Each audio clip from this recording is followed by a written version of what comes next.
Bom, pessoal, bom dia para todos.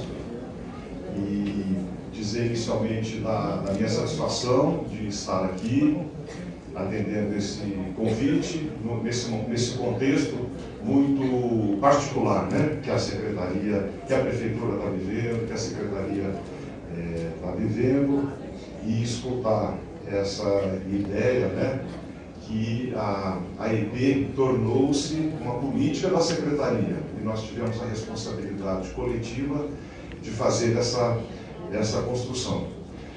O convite que me foi feito para estar aqui era para discutir um tema especificamente, que tive quase um título, que é a capilarização da EP. Tá? Então, quando a Beth me convidou em nome dos organizadores para estar aqui, eu hesitei bastante, né?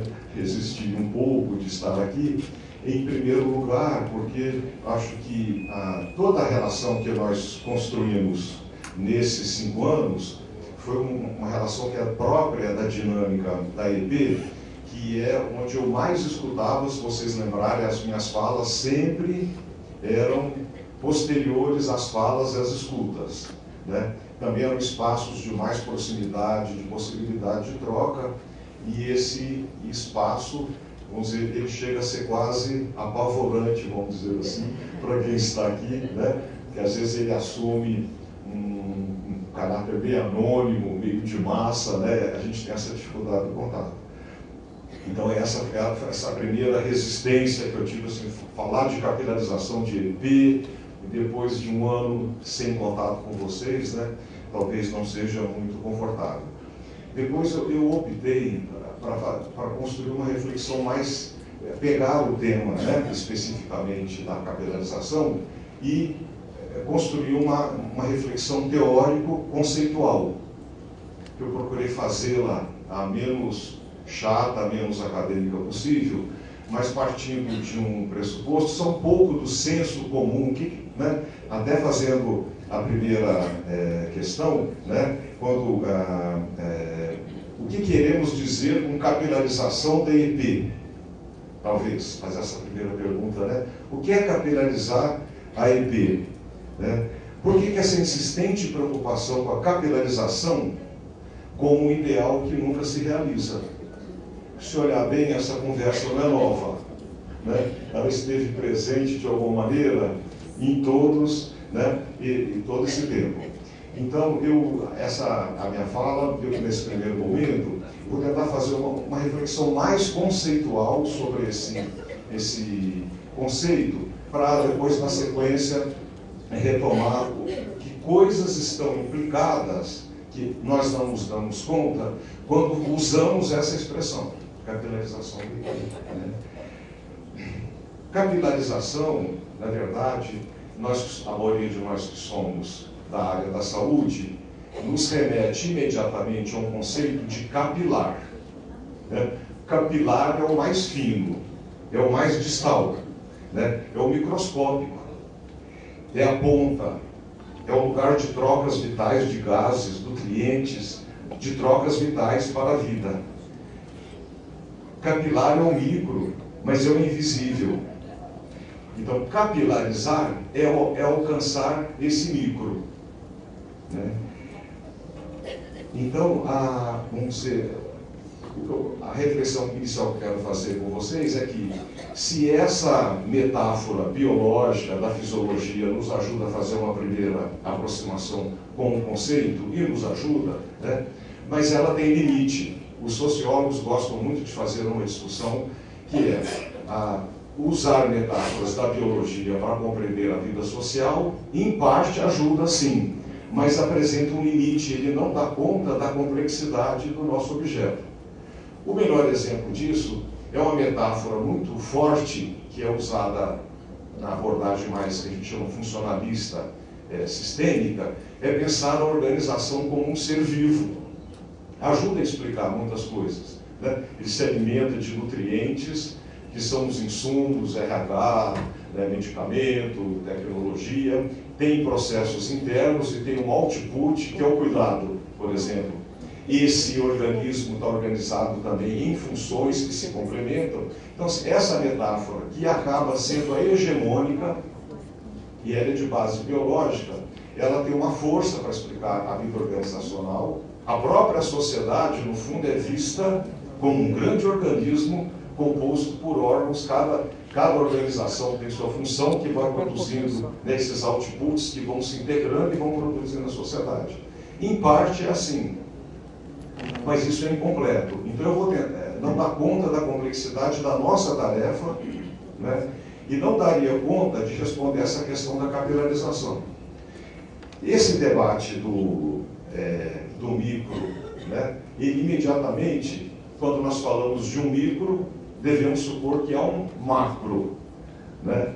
Então, o micro, a gente poderia encontrar, quer dizer, esse debate entre micro e macro, no fundo, é o grande debate das ciências sociais, das ciências humanas, da filosofia, que é o debate sobre a liberdade humana. E ele é fruto de um grande debate onde, numa tradição sociológica fundadora, que é o Durkheim, que é o sociólogo francês, que no século XIX está fundando a sociologia moderna, né? Para o Durkheim, ele falava assim, o objeto da sociologia não é a psicologia, o individual, mas é o fato social. Então, para o Durkheim, nós estamos presos a uma determinação social que faz que nós não nos demos conta o quanto que nós somos determinados por certas estruturas. E é clássico o estudo dele, mostrando que as taxas de suicídio num determinado país, né, é menos um problema pessoal psicológico, mas é alguma coisa do social que nos leva, né, a morrer, por exemplo, ou uma série de características. Ele falou, o brasileiro é assim, o português assim, o alemão tem outras características. Quando nós estamos fazendo esse discurso, nós estamos priorizando a ideia da força dessas estruturas, né, desse macro, vamos chamar de macro, essas grandes estruturas visíveis que nos determinam, né? E no debate sociológico, tem um polo oposto, de base, vamos dizer assim, mais fenomenológica, ou que vem da sociologia compreensiva do Max Weber, que vai dar muito mais importância para o indivíduo construtor da sociedade, um indivíduo produtor de sentido, movido por sentidos éticos, né, que absolutamente não pode ser explicado só pela determinação, né? Por exemplo, um exemplo da filosofia que coloca isso com muita força é o pensamento do Sartre, o existencialismo sartreano, né? O Sartre, na década de 70, quando está no auge o marxismo estruturalista, e vale a pena falar nesse polo, né, esse polo da determinação. Nos anos 70 tem um trabalho clássico de um filósofo que chama-se Louis Althusser, que chega assim a declarar: o homem está morto. Não existe o homem, né? Isso é uma ilusão. Na verdade, né, você pertence a classes sociais que te modelam de tal forma, a gente não se dá conta, mas a gente escolhe menos do que pensa, né, que está escolhendo. Então, tem um outro polo oposto, que é mais, vamos dizer, de base fenomenológica, que valoriza mais o indivíduo, a ação humana e uma certa liberdade de ação. Eu estou trazendo isso porque na constituição do debate, na construção do pensamento do movimento sanitário brasileiro, esse debate está sempre como pano de fundo. Na fundação do movimento sanitário brasileiro, latino-americano, melhor dizendo, e brasileiro, na verdade, predominou muito mais uma concepção mais determinista, um pensamento denúncia, né? Nós estamos presos a essas determinações, a instituição médica, o Estado, a mídia, o controle social, né? Então, nós somos menos livres do que pensamos. E a gente faz essa denúncia. Clavrel, que é um médico psicanalista, mas filósofo também, né? Ao refletir sobre a instituição médica, ele falou: o médico é preso a um papel tal, né, que para ele não existe o doente, existe a doença, ele é preso a um certo modo de funcionar que sobra muito. Para ser médico, ele não é livre, ele fica preso a esse referencial. Então, esse debate no Brasil, nos anos 70, é muito forte essa compreensão mais dessas determinações, o pensamento crítico, né, Cecília Donangelo, né, o próprio Aroca, eles estão pensando na sociedade mais com esse movimento dessa determinação, onde o tema do sujeito é um pouco obscurecido, né? Os anos 80 tem um forte movimento mais de base fenomenológica, o pessoal fala o retorno do sujeito, que vai aparecer nas pesquisas, uma ênfase mais no indivíduo, né? na sua capacidade de escolha, de discernimento, são estudos que valorizam os estudos nas comunidades, né? Essas culturas que sobrevivem independente dessas grandes determinações, né? E esse debate ele fica meio sem resolver, e nós vamos ver agora, já na década de 90, pelo menos dois autores, né? O Giddens na Inglaterra, o Pierre Bourdieu na França, que tentam fazer uma síntese. E a síntese do pensamento deles, que é chamado de estruturismo, eles tentam fazer uma síntese que é muito interessante, que eles vão dizer, sim, as estruturas nos condicionam, nos determinam, nos colocam limite, mas sempre há brecha para a ação humana, uma certa liberdade. Então, a ação humana, em parte, ela lida com constrangimento, e em boa medida, ela também, nessa ação, ela reforma a estrutura, desloca a estrutura, né?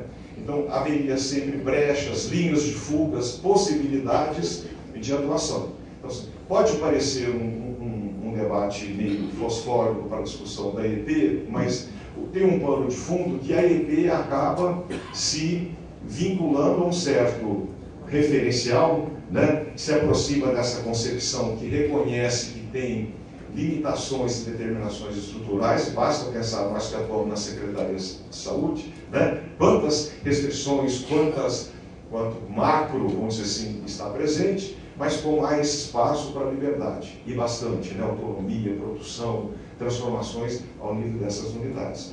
Esse é o mesmo conceito que a gente vai encontrar na filosofia bem contemporânea, trazido por autores como Deleuze, né, Guattari, o próprio Barenglitch, que tenta sistematizar esse pensamento, que vai trazer um pensamento muito provocativo e interessante, que ele fala de molecular e molar.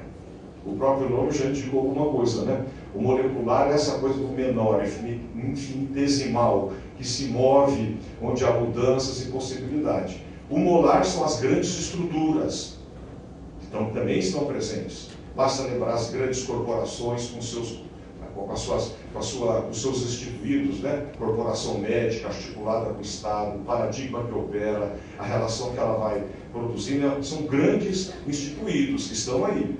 Então, um autor como o Barenglitch vai falar assim, então essa oposição é bobagem, porque no fundo, no molecular, o molar atravessa e o constitui, e o próprio molar, que aparentemente é molar, né, homogêneo, monolítico, ele tem molecularidades, né? Então, isso talvez servindo para nós, né, uma perspectiva de compreender que, lidando com as restrições, há possibilidades, né, de alguma criação e de produção da novidade, né? Então, a gente poderia dizer, né, o molar, em geral, é visto onde é tudo muito estruturado, tem muito poder, muita violência, muita dominação, né? E o Barenglitch, o próprio Deleuze vão dizer assim, o molecular não é inocente, né? Pois também é um lugar de poder, de disputa, de violência simbólica, né? Então, se estamos já pensando nas UBS como um micropolítico, o lugar para onde se pretende capilarizar,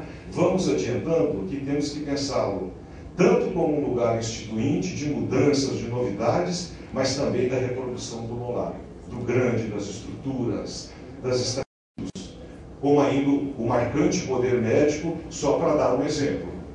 Eu só posso compreender essa reprodução desse lugar médico por essa grande molaridade, né? O CRM, mas tem o COREM, as articulações, as escolas médicas, a escola de enfermagem, a escola de odontologia, né? E os seus conselhos, então a sua articulação com o Estado, o poder que eles mobilizam, são essas grandes modalidades, né? Então poderíamos dizer que o molar se manifesta no micro nas várias formas de resistência às propostas de mudanças, naquilo que insiste em permanecer o mesmo por mais que a gente tente provocar mudanças. O molar no micro é o que resiste, o que reproduz. O molar são as regularidades surpreendentes que vemos em equipes tão diferentes, tanto na mesma secretaria de um município, como em municípios diferentes. Aquelas coisas que são espantosamente regulares, apesar das diferenças marcantes do contexto. Você olha a rede de Campinas, por um lado, cada UBS é uma UBS. Mas, se bem olhado, ela tem regularidades que, inclusive, nos permitem atuar. A gente fala, os médicos, a gente faz uma generalização, fala, a enfermagem, os dentistas. O que nós estamos botando no mesmo saco? Pessoas com RG, CPF, formação, escola, biografias, adesões, políticas, éticas, religiosas, tão diferentes. Então, assim, quer dizer, um exemplo, por que médicos e enfermeiros se comportam de uma maneira, em geral, de uma maneira muito parecida, mesmo em contextos institucionais muito diferentes. Um exercício seria a gente trabalhar com as regularidades, homogeneidades, as resistências que vemos no serviço de saúde. Eu chamaria isso de cartografar o macro no micro. A gente aprender isso como uma perspectiva de produzir mudança, cartografar essas regularidades. De qualquer maneira, eu jurei que eu ia fazer um texto que eu ia me ater totalmente a ele pela primeira vez na vida, Mas já vi que não vou conseguir. Então, aqui já ouviu o que eu já falei. Bom, então, de qualquer maneira, vindo para a questão que interessa mais para nós, que é discutir a ELD, o que nós estamos chamando da capitalização, o movimento, a gente percebe esse movimento sanitário, chamando de movimento sanitário, esse movimento que nós estamos constituindo, com vários setores da sociedade, cujo resultado, vamos dizer, a grande conquista é a produção do SUS. O SUS é a produção desse pensamento crítico, desse esforço de transformação. E esse pensamento, ele vai, então, tem um momento muito estruturalista, que, de certa maneira, ele é pessimista, mas, em boa medida, ele é de denúncia, é um pensamento denunciador. Nós somos do contra, da oposição. Nós queremos denunciar as opressões, as estruturas, essas relações. Nós somos meio especialistas nisso. Mas, com o tempo, a própria construção do SUS nos obrigou a fazer novos deslocamentos. O pensamento crítico, só crítico por crítico, não nos ajudava mais. Então, eu gostaria de chamar uma coisa assim, esse pensamento, o pensamento crítico hoje parece voltar-se mais e destacar exatamente o que há de produção, de desejo, de linhas de fuga, de espaços de movência e de criação nos interstícios dos dispositivos institucionais, tudo que foge aos determinismos, ao peso das estruturas. Embora esse pensamento esteja longe de ser hegemônico no campo do movimento sanitário, que ainda nós somos muito críticos, vítimas, denunciantes, mas isso significa que eu estou chamando de um giro teórico-político. De alguma maneira já se faz sentir, ou tem se feito sentir, na formulação de novas estratégias de intervenção e modelos de gestão do serviço de saúde, nos quais a ênfase recai exatamente para o que poderíamos designar de exploração de possibilidades de invenção, aposta na criação, abertura para o virtual e o impensado, interrogação dos instituídos, etc. Então, assim, esse grande pano de fundo está marcando o debate onde vai se inserir a própria educação permanente. E ele vai produzir, é muito interessante, também isso é bem novidade no movimento sanitário, já não é aquele sujeito aplastrado, vamos dizer assim, anulado pelas estruturas, da determinação durkheimiana, do estruturalismo francês, do marxismo estruturalista francês. Ele não cai numa certa ingenuidade desse sujeito livre, kantiano, desejante, mas ele vai fazer uma formulação mais sofisticada que vai produzindo, né, conceitos, por exemplo, de novos agenciamentos, novos modos de viver a vida que envolvem coletivos, né?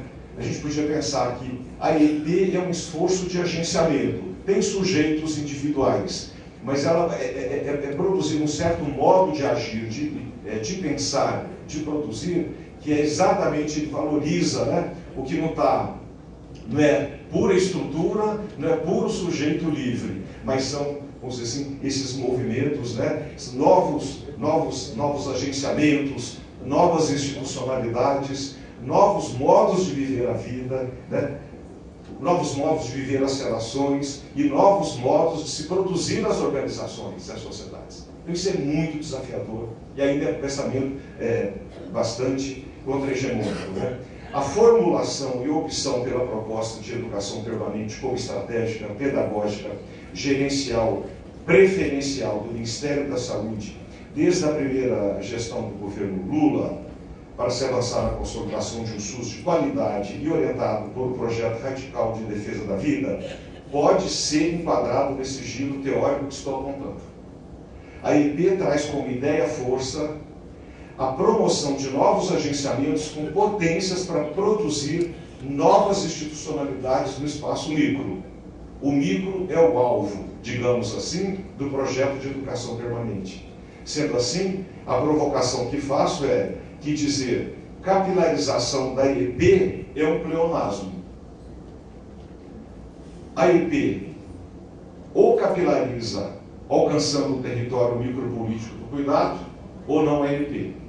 Pronto, temos uma charada para a gente pensar, né? Então, estamos, portanto, diante de uma charada. Se após 5 anos de EIP ainda temos que discutir a capilarização da EIP, o que fizemos até agora, então? Onde é que a EIP coagulou? Onde é que a EIP empacou? É possível fazer uma EIP com coordenadores e apoiadores que não abra caminho com força até o micro? Essas me parecem ser as questões centrais a serem respondidas aqui. Voltarei a elas. Sigamos em frente com outras reflexões. O atual momento da sociedade brasileira, o atual momento da construção do SUS, nos convida a refletir sobre o fato de que a proposta política pedagógica da EIP, político-pedagógica, ético-político-pedagógica da EIP, é apenas um dos projetos éticos políticos de gestão em disputa com outros projetos éticos que estão presentes na sociedade brasileira. O gerencialismo é exemplo de outro projeto que está na disputa e bem próximo de nós. E, de alguma forma, apresenta-se o tempo todo como uma alternativa para as nossas dificuldades. Ficamos tentando. E o que é o gerencialismo? É a importação para o setor público governamental de concepções e tecnologias de gestão que são hegemônicas do setor privado. O gerencialismo é uma variante moderninha do grande paradigma denominado de estrutural funcionalismo. Para simplificar, né, o que seja o estrutural funcionalismo, podemos dizer que ele simplifica tudo. Já ajuda. A começar, como o espaço micropolítico é pensado. Nesse paradigma, o estrutural funcionalismo, o espaço micro é pensado, né, como o espaço das funções bem definidas, das normas claras e suas respectivas sanções e recompensas, mas é, antes de tudo, o espaço de compartilhamento inquestionável de valores. Todos desejamos a mesma coisa. As normas, as sanções e as funções são bem definidas, né? Para Parsons, Talcott Parsons, né, que é o grande teórico desse modelo, a sociedade, as organizações da sociedade se mantêm, conseguem ter estabilidade, se reproduzir, exatamente, principalmente porque haveria uma forte convergência em torno dos valores sociais compartilhados. Já está aqui para a gente começar a pensar que as bases deles são complicadas, né? organizações e sociedades sem conflitos. E isso nós sabemos que não é bem assim. Aliás, uma das grandes forças da EIP é exatamente explorar o quanto esse mundo organizacional é um mundo de dissensos, de diferenças, divergências e de conflitos. Na perspectiva do gerencialismo, as estratégias para se alcançar o micro, para se capilarizar, chegar lá na intimidade do espaço micropolítico, são razoavelmente simples. Definição clara de papéis e responsabilidades, aprimoramento dos processos de seleção para incorporar pessoas que se aproximem mais do perfil de trabalhador desejado pela instituição, muita capacitação, muita sensibilização, entre aspas, dos trabalhadores para os valores e objetivos organizacionais, como se não houvessem múltiplos objetivos operando dentro da organização, e cada vez mais a valorização de contratos, de metas e o uso intensivo de instrumentos de avaliação do cumprimento de metas. Essa é a formatação do dispositivo fundamental dessa concepção hoje. É como se fosse a solução, né? Os tais contratos de gestão que a todo momento são apresentados como a chave que abrirá, quem sabe, arrombará o micro e o tornará cada vez mais visível e modelável, seja de uma empresa privada, seja de um governante. Se bem avaliado o recente Programa Nacional de Melhoria do Acesso e da Qualidade da Atenção Básica, está em boa medida preso a tal paradigma. Voltarei a ele, mas antecipando. Eu vi esse documento do Ministério da Saúde, eu fiquei entristecido do Ministério da Saúde mais uma vez cometer esse equívoco que significa esse documento. Estou aberto para o debate do que eu acho que ele vai chegar aqui. O Ministério da Saúde repete, a boca torta no cachimbo, ele repete, ele vai vincular dinheiro às equipes que assinam esse contrato, que eu não sei se vocês já tiveram acesso com as suas 45 metros. Né? Sim, tal concepção de gestão, o gerencialismo, está cada vez mais presente no cenário de governança pública brasileira, em particular acompanhando o processo de terceirizações, privatizações e demais movimentos que vão delegando funções antes governamentais para entes de direito privado.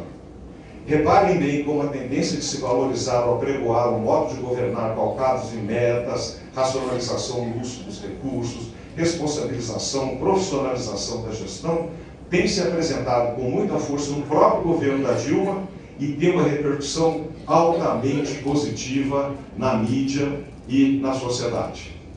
A ponto das mulheres empresárias fazerem um documento babante de elogios e paixão para Dilma. Agora sim, vamos consertar o governo. Né, com essa. Então, a reflexão teórica conceitual sobre o que é micro e como alcançá-lo, via estratégia de capilarização, é um tema mais do que atual. O micro é o alvo. Capilarizar o movimento de alcançá-lo. O debate ético-político central hoje é como. Então, há disputas, há compreensões diferentes.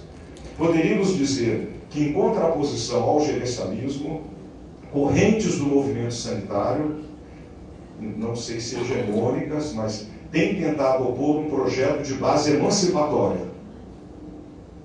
O conceito de um projeto de base emancipatória é retirado em boa medida das formulações de Habermas, filósofo alemão contemporâneo, embora seja devedor de uma longa trajetória histórica e política que remete aos movimentos sociais libertários que construíram as sociedades modernas ocidentais.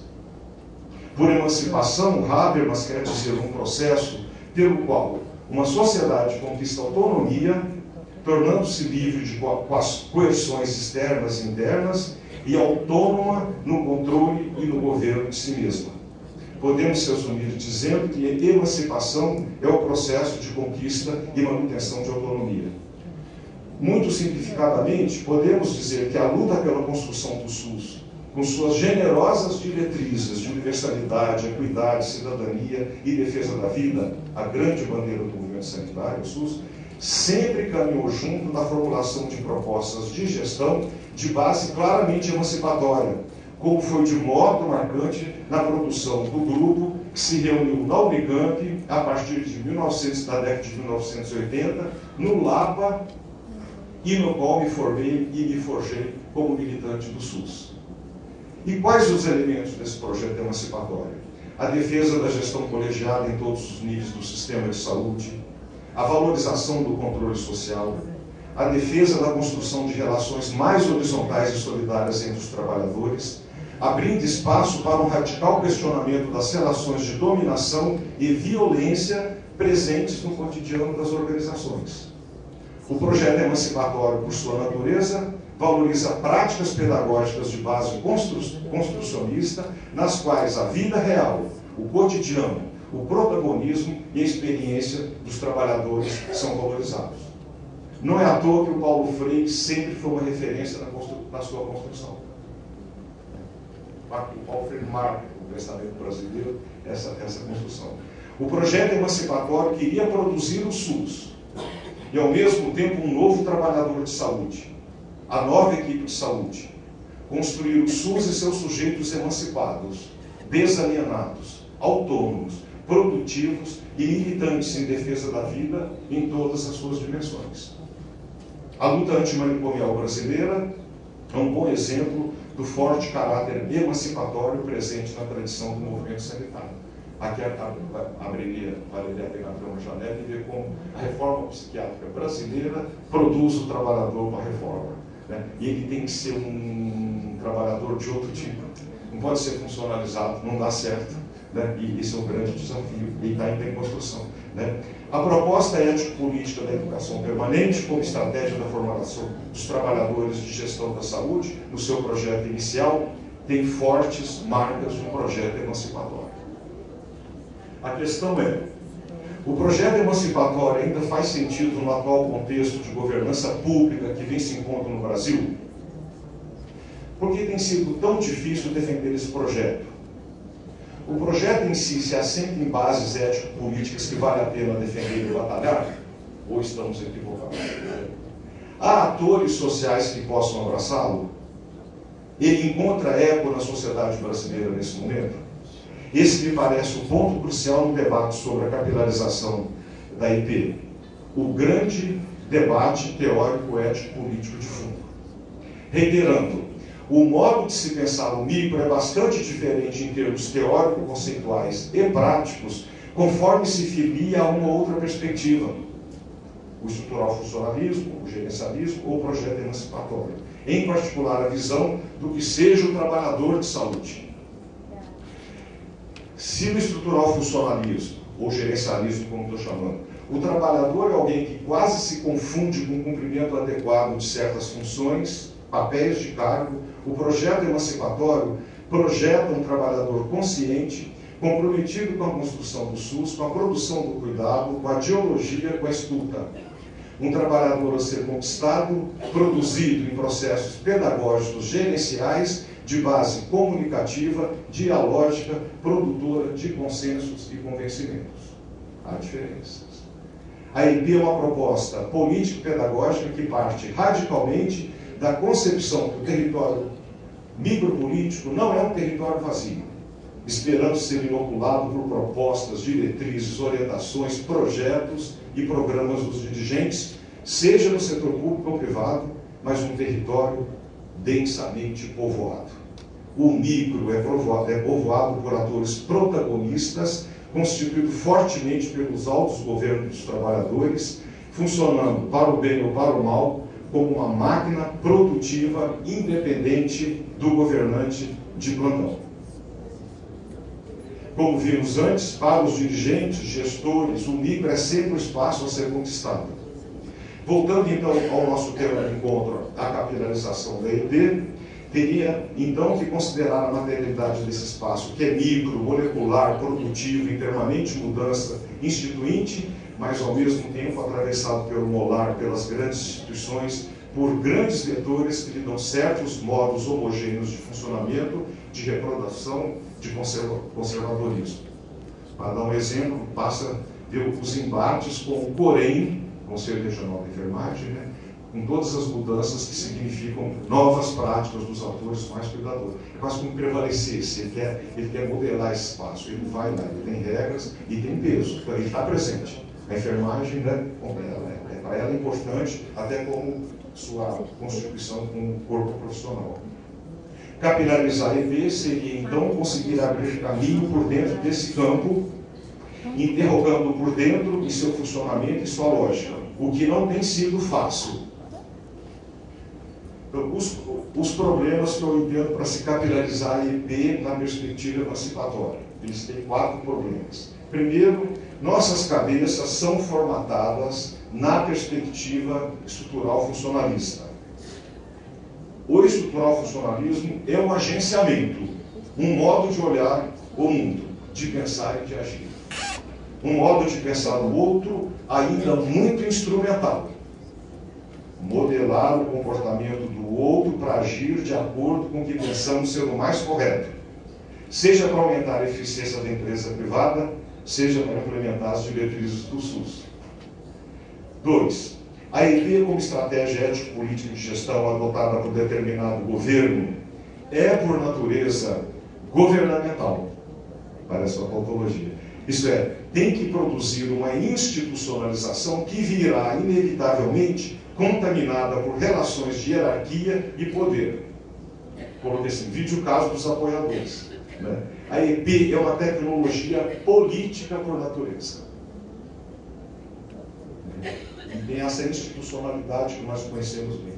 C. Por ser governamental, será uma estratégia sempre abalada pelas mudanças de governo, sem garantia de continuidade de processos que são necessariamente de longo tempo de duração. E por último, mas não menos importante, os agentes da EP são formadores e formados ao mesmo tempo. Ninguém nunca está pronto de vez. A EP exige um processo permanente de formação que não tem um lado de fora, digamos assim, pois estamos todos dentro do processo. Na formação tradicional, o professor está fora, e o aluno está dentro da formação, e a gente o vê desse lugar. O complicado é que nós estamos dentro e temos que suportar isso. Né? E tal fato implicaria num desvestir permanente de papéis bem definidos, de relações de hierarquia, de certeza, o que não é muito fácil, convenhamos. Principalmente quando nós ocupamos lugares institucionais, somos cobrados, tem que dar resposta e tudo mais. O fato é que nunca parecemos saber muito bem o que se passa de fato no micro, no espaço da micropolítica, espaço de autogoverno dos trabalhadores. Ele sempre nos parece obscuro, de modo que quase sempre fazemos suposições que as coisas não andam tão bem quanto deveriam andar. Suspeita que se alimenta com queixas de usuários, com alguns indicadores, com excesso de encaminhamento, diagnóstico tardio, etc. e tudo mais. Tem tentado abrir uma linha de investigação, encontrando muito ressonância com o que o Emerson Berry também tem apontado, que é sair desse lugar do pensamento crítico brasileiro, tudo nós criticamos, tudo é médico-centrado, tudo hospitalocêntrico, tudo é produtor de procedimento, e perceber que há modos de funcionamento, produtores de novidade, que nós deveríamos ter que aprender com isso. Eu coordeno uma residência multiprofissional hospitalar, 7 profissões no Hospital São Paulo. É a maior dureza, a maior fragmentação. Uma das coisas mais interessantes com os residentes é fazer um mapeamento de experiências de interdisciplinaridade, de autonomia. Pode ser um pequeno grupo no CTI neonatal, uma equipe lá no pronto-socorro, na área de observação. Você falou, opa, isso tem que ser um modelo para nós. Nós já, de certa maneira, né, nós já produzimos. Né? Mas isso, né, o reconhecimento e exploração do micro, pela EP, nós teríamos que descobrir junto com os trabalhadores esse território obscuro. Não ficar desconfiado olhando de fora e montando indicador, para saber se ele está funcionando bem. Essa é a lógica gerencialista do contrato de gestão. Ela ignora essa complexidade. Isso, o tanto que ele está bom ou ruim, nós temos que descobrir junto com os trabalhadores e com os usuários, incorporando suas perspectivas, suas vivências, suas carências, suas dificuldades. Capilarizar é isso, essa descoberta, essa construção permanente.